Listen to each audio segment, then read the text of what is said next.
मन में उम्मीद है बहुत कुछ करने की। जब करने लगता हूँ तो लोग कहने लगते हैं कि तुम ये नहीं कर पाओगे। दोस्तों, अगर आपके साथ भी ऐसा ही होता है तो घबराइए मत। बस अपने कान को बंद कर लीजिए और अपने काम पर लग जाइए। चलिए मैं आपको एक कहानी सुनाता हूँ। एक जंगल में कुछ मेंढक का झुंड रहा करता था। भूख के कारण सब तड़प रहे थे। तभी पता चलता है कि पास के जंगल में कुछ भोजन बचा हुआ है और ये सुनते ही सभी मेंढक भोजन की ओर चल पड़ता है। रास्ते में दो मेंढक गड्ढे में फंसे हुए दिखाई पड़ता है और ये दोनों मेंढक जोर जोर से छलांग लगाकर बाहर निकलने की कोशिश करता है। झुंड में आगे चलने वाला मेंढक ये देखकर सोचने लगता है कि यदि ये दोनों मेंढक बाहर निकला तो हमसे आगे निकल जाएगा। तब उसने दोनों मेंढक से बोला, ओ मेरे मेंढक भाई, इतना प्रयास क्यों कर रहे हो? तुम इस गड्ढे से बाहर नहीं निकल सकते।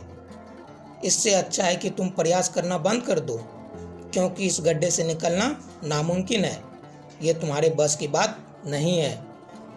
फिर भी मेंढक अपना प्रयास करता रहा। झुंड के दूसरे मेंढक पुनः उसी बात को दोहराया, परंतु मेंढक प्रयास करना बंद नहीं किया। फिर झुंड के तीसरे और उसके बाद चौथे मेंढक ने पुनः उसी बात को दोहराया। ये बात सुनकर एक मेंढक ने प्रयास करना बंद कर दिया, क्योंकि उसे लगने लगा कि वह अब इस गड्ढे से बाहर नहीं निकल सकते हैं। लेकिन गड्ढे में फंसे दूसरे मेंढक ने प्रयास करना नहीं छोड़ा और प्रयास करता रहा। अंततः कठिन परिश्रम के बाद वह उसी गड्ढे से बाहर निकल गया और वो भी भोजन की ओर दौड़ पड़ा। झुंड के सारे मेंढक पहुंचकर भी भोजन प्राप्त नहीं कर पाया, क्योंकि भोजन कुछ ऊंचाई पर था। तब गड्ढे से निकले हुए मेंढक भोजन के पास पहुंचता है और छलांग लगाकर भोजन को नीचे कर ले आता है। यह देखकर झुंड के सारे मेंढक उसकी तारीफ करने लगता है।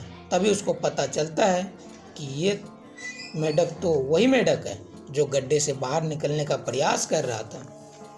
दरअसल ये मेंढक ये साहस भरा काम इसलिए कर पाया क्योंकि वो बहारा था। दोस्तों, आपको भी अपनी ज़िंदगी में दूसरे की वही बात सुननी चाहिए जिससे कि आपका लक्ष्य पूरा हो सके, और बाकी लोगों की बात को इग्नोर करना चाहिए, क्योंकि जो आपके लक्ष्य की प्राप्ति में बाधा बनते हैं वही लक्ष्य की प्राप्ति के बाद आपका साहस की दुहाई देंगे। जय हिंद।